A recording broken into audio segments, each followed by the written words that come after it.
Welcome to ILTV's Israel Daily. I'm Natasha Kirchek, and coming up in today's newscast, Israel officially begins to roll back regulations. Opposition members in the Knesset attempt to filibuster the new unity government deal. And get ready to fall in love with a young Israeli man who's done the most heartwarming deed for his grandfather.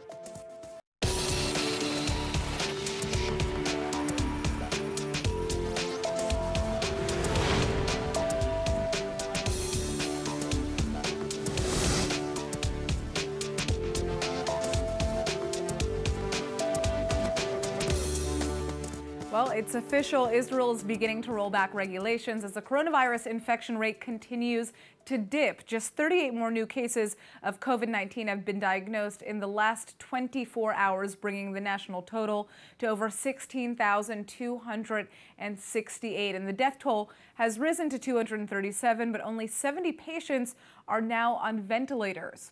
Now, in the past day alone, over 6,400 virus tests have been carried out, with a mere 0.7% returning positive. And with so few new cases being diagnosed, Israeli Prime Minister Netanyahu is easing restrictions across the nation. הישגי ישראל במערכה מול הקורונה משמשים מודל למדינות רבות, והעולם מסתכל עלינו בהערכה. אנחנו לומדים מהעולם. Well, these achievements now mean that starting today, the Israeli government is lifting the current 100-meter limit on movement from home for Israelis. Locals can now visit first-degree relatives that they live apart from, including grandparents, as long as they maintain a safe distance. Groups of up to 20 will now be allowed to meet up in outdoor areas, and up to 50 people will be able to attend wedding ceremonies. Beginning on Thursday, open-air markets, malls, and gyms will be able to open their gates. חברים, אני מתרגשת. שוק מחנה יהודה כמו שאר השווקים בישראל יפתחו ביום חמישי הקרוב. זה אירוע חג ממש כמו אירוע משפחתי אישי שלי. אני שמחה לבשר ולהזמין את כולכם להגיע לשוק הכי בטוח שיש בארץ. שוק מחנה יהודה נפתח לכולם ביום חמישי. And next Sunday, preschools and kindergartens will start functioning again, with all school-age students expected to return to classrooms by the end of May. Universities and colleges are set to open on June 14th, and the reopening of parks, sports centers, and museums is expected to take place by mid-June. But what about travel? לגבי התעופה האזרחית, אנחנו שוקלים את זה בכובד ראש. אנחנו רוצים לחבר את ישראל חזרה לעולם. אבל אנחנו רוצים לעשות זאת באופן כזה שמוקדי תחלואה, אנשים שבאים ממוקדי תחלואה לא ידביקו את מדינת ישראל. Well, the Israeli Prime Minister says that if all goes well, all limitations on gatherings will be lifted on June 14th. But what exactly determines that everything is going as planned?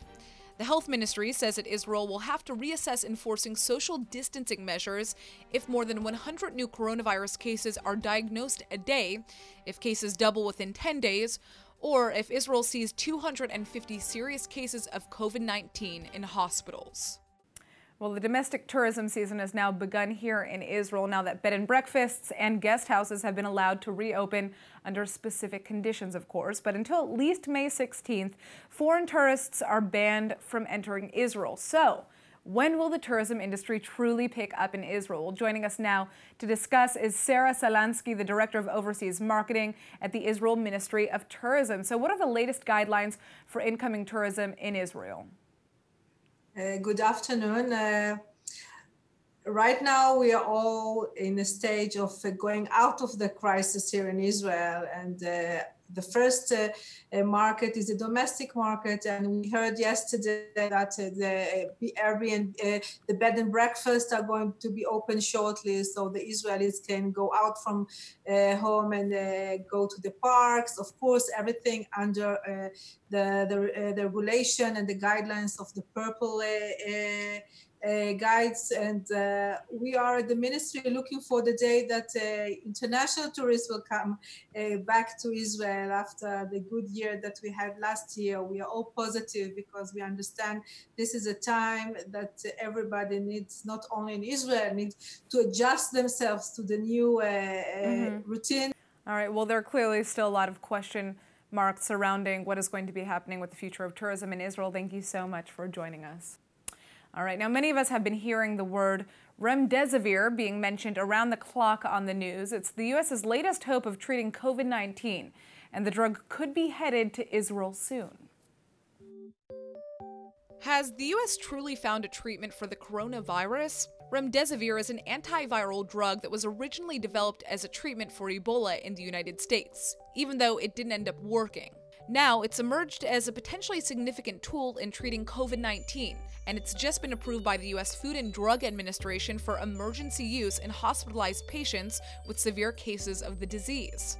Well, according to the Health Ministry's Director of International Relations, Israel is well positioned to be one of the first nations to secure the drug. Asher Shalmon claims Israel has a strong relationship with Gilead Sciences, the manufacturer of remdesivir in California, which could help ensure a supply to Israel. Gilead has included Israeli hospitals in past and present drug tests, and Israeli medical centers are currently part of 2 trials for remdesivir itself. Still, there are critics that say the U.S. government is jumping the gun on the drug, whose efficacy is far from proven. For now, the Israeli Health Ministry is closely following data on the drug, but hasn't yet reached a conclusion as to its effectiveness. Israeli scientists say they've developed a new way to trace the spread of the coronavirus through sewage systems.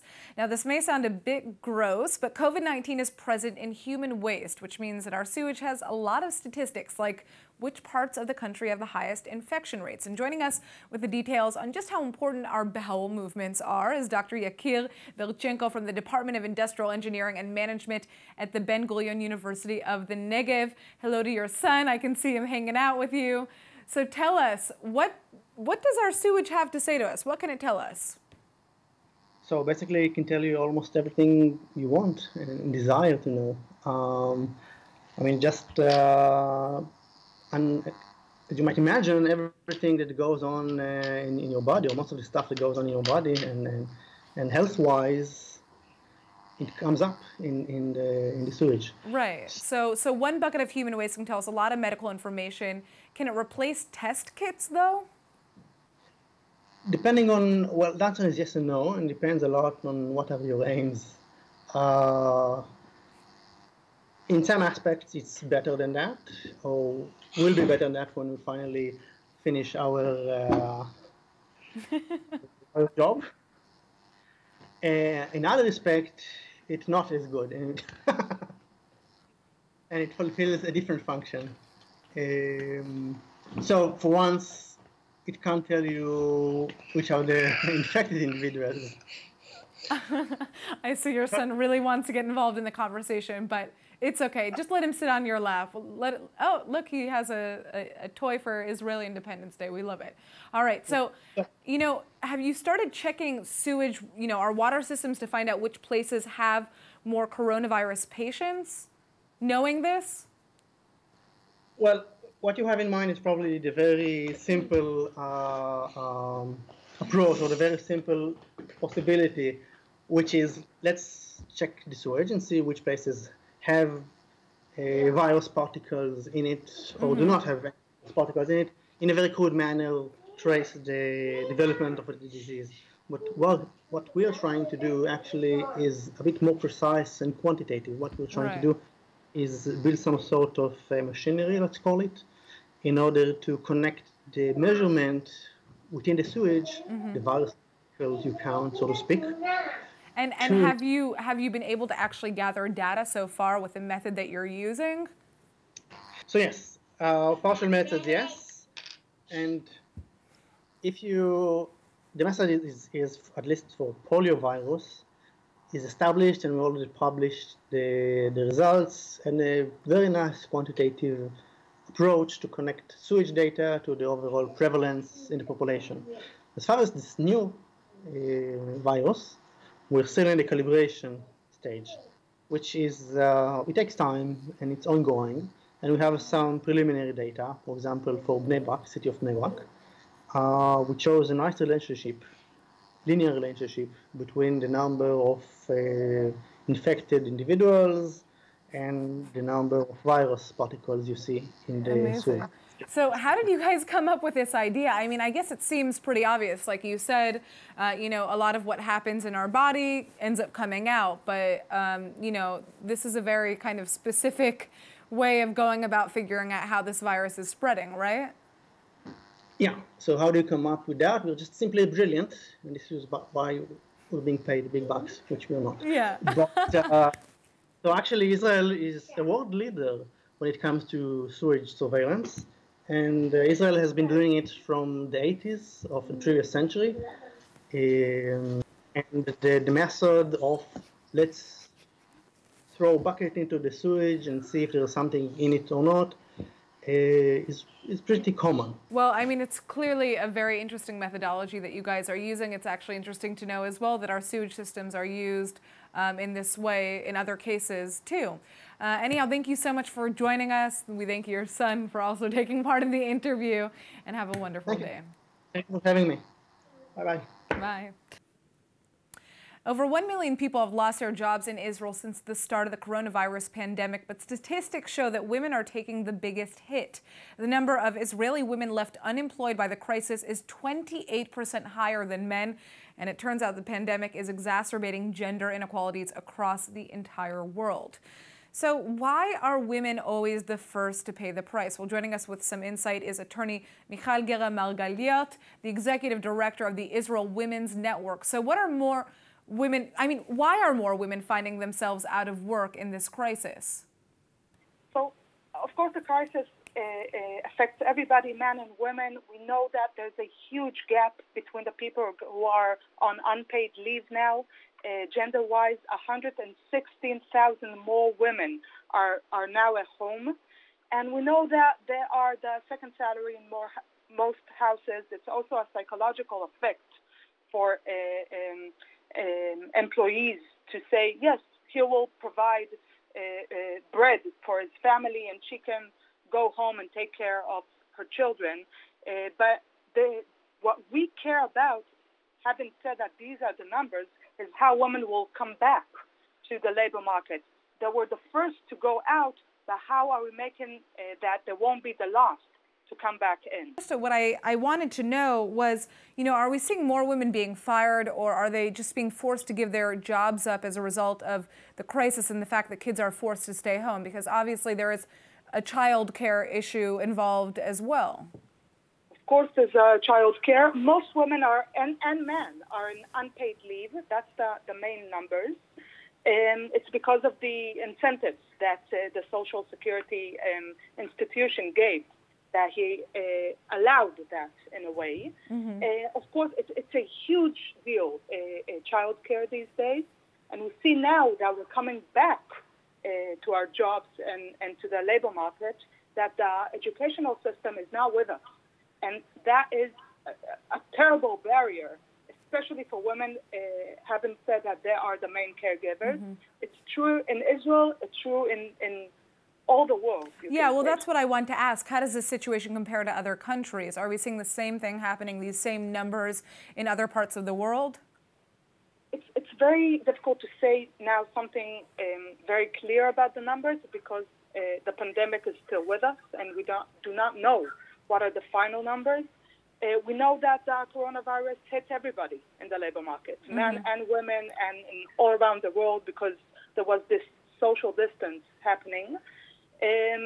So we know that it's a big issue all around the world. We know that many countries understand that there's a connection between the labor market and the educational system, that the fact that you want to bring back people to their jobs without opening the educational system has a major effect over women. Yeah. And what we are demanding from our government and many women organizations all around the world are demanding that from their government is to look at it through a gender lens. How does that work, though? What is the proposal? How can policy be changed to take into account these gender inequalities that we're seeing? First of all, it's representation. And here in Israel, you see that the decision makers are all men. It's unbelievable to see it. All the specialities that they're bringing to the table, they are all men. All the ministers, all the CEO, the directors of the government offices, they are all men. So first of all, we need to be around that table. We need to put our perspective into decision-making process. That's for sure. The second issue is to bring in people from different disciplines. There was this special team of specialists, 22 men, all Jews, by the way. There's a huge Arab population here in Israel, that most of them were from physics and economists. This is not enough. What about public welfare and care and educational system? You need to have this different perspectives around the table. And to understand that different policies affect men and women in different ways. It's not that the same policy affects in the right way. And thank you. So we unfortunately we've run out of time, but I'd like to thank you so much for joining us. It's an incredibly important issue for people to be aware of, and I hope that we are going to see a change. Thank you again. And exactly, and to make a change in the future. Now, the landmark live high court hearings have finally ended, but no final decision has been made. What the court has decided is to delay its ruling until after the unity deal has been amended and new basic laws are passed, but the deadline is quickly approaching. So can Netanyahu and Gantz make it in time? Well, ILTV's Aaron Porras reports. The clock is ticking. Prime Minister Netanyahu and Knesset Speaker Benny Gantz now have just 2 days left to pass a number of basic laws before their unity government can be approved by both the Knesset and the courts. And the hill they have to climb is steep.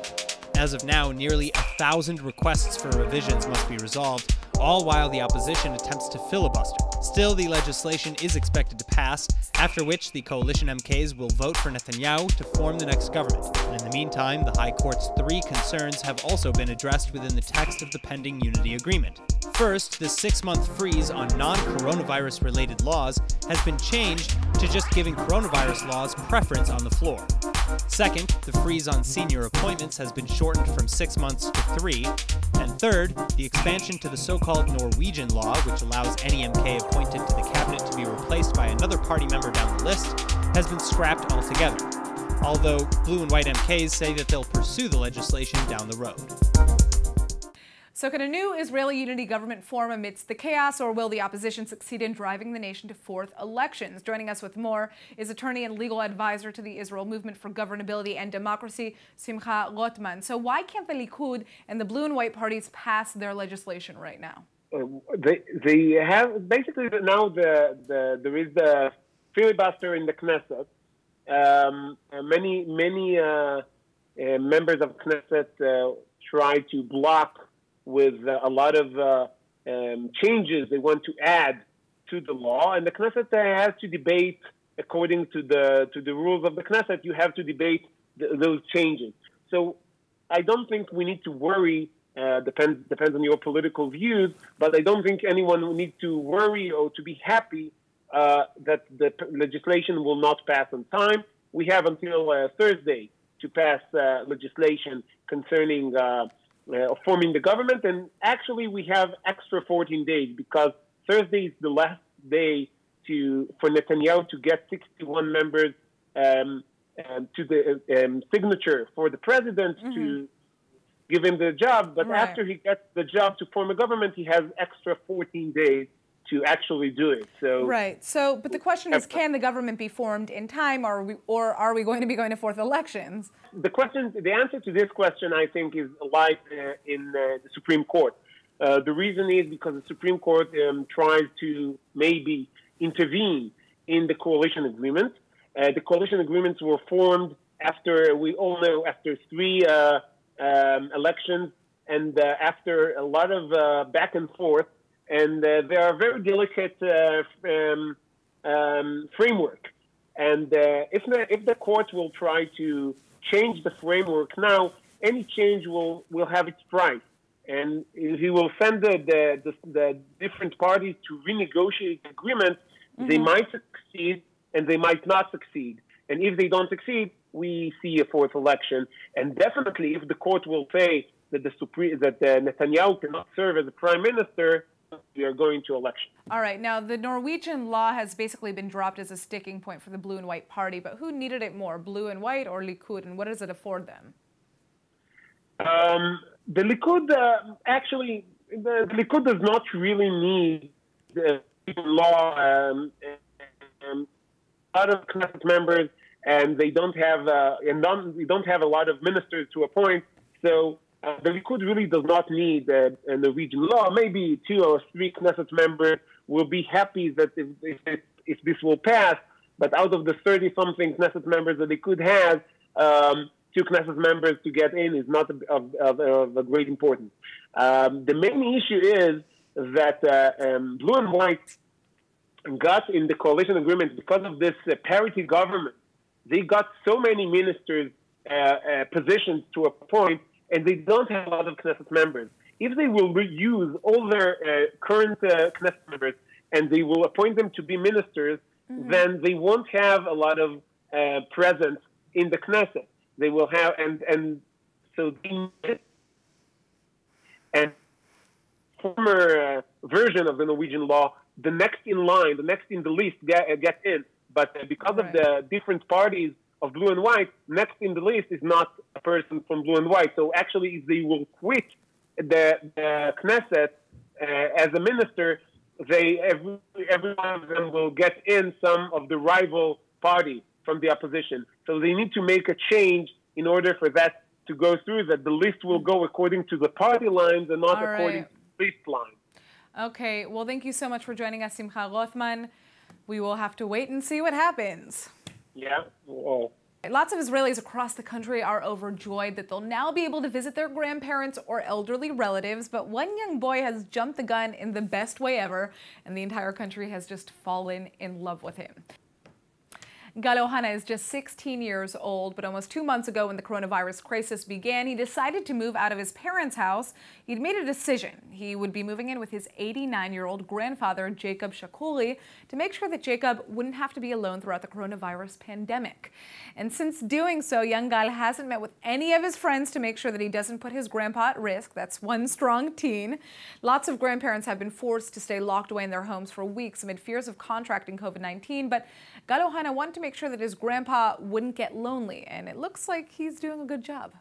כבר חודש וחצי שאני פה אצלו בבית ושומר עליו, וזה התחיל שאני הבנתי שאי אפשר להשאיר את סבא בתקופה הזאת, וצריך לשמור עליו ושהוא לא יישאר לבד ולהעביר את התקופה הזאת בכיף. אז אמרתי לעצמי אני עובר לגור אצלו ולא עוזב אותו, מעביר לו את הזמן, וכל יום אנחנו משחקים, אוכלים ביחד, אני מבשל לו, עוזר לו. פשוט מעבירים את הזמן ומעבירים את התקופה הזאת בכיף. אני קיבלתי אותו מלפני חודש וחצי בהפתעה, וזה עזר לי כל כך הרבה בצורה כזאת שקודם כל אני לא בודד. יש מישהו איתי 24 שעות והכל טוב ויפה. וזה אני לא ציפיתי ממנו שיחזיק מעמד בצורה כזאת. אבל בכל זאת הצלחנו שנינו למצוא שפה משותפת, מדברים ביחד, אוכלים ביחד, מספרים ביחד, וכל טוב. It's amazing. I want to meet this boy. What a light in this world. Such a beautiful story.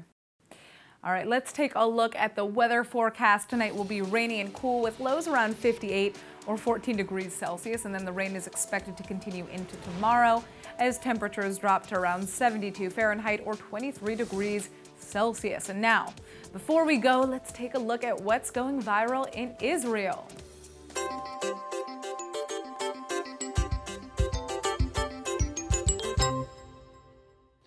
אמא, כן, יש לי כמה דקות עכשיו. יש לך כבר זום מותקן על המחשב? לא משנה, לא משנה, זה די פשוט. נתחיל מההתחלה. טוב, עכשיו כנסי לאתר ZOOM. תכניסי את הסיסמה של המייל. אני לא יודע מה הסיסמה של המייל שלך, זה עצמי. תאשרי אותי. את צריכה לאשר אותי. Manage Participants. Manage? כן, על השם שלי, אדמית. אדמית. אמא, יש שם אדמית. היי! הנה, עכשיו אני רואה אותך, איזה יופי. תעשי Live Meeting. Live Meeting. באדום למעלה. אני מצטער. אני מצטער, אני מצטער, אני מצטער, אני מצטער, אני מצטער. Wow. All right. That is basically my experience. Every time I try to figure out how to use Zoom, it never works for me either, so I can't even imagine what it would be like to try to get my mom to work it. But I love that. All right. That is it for today's news. Today's exchange rate is 3.53 shekels to the American dollar. For more news from ILTV, please like ILTV on Facebook, follow us on Instagram, and of course, subscribe to our YouTube and Roku TV pages. I'm Natasha Kirchuk, and thanks for watching.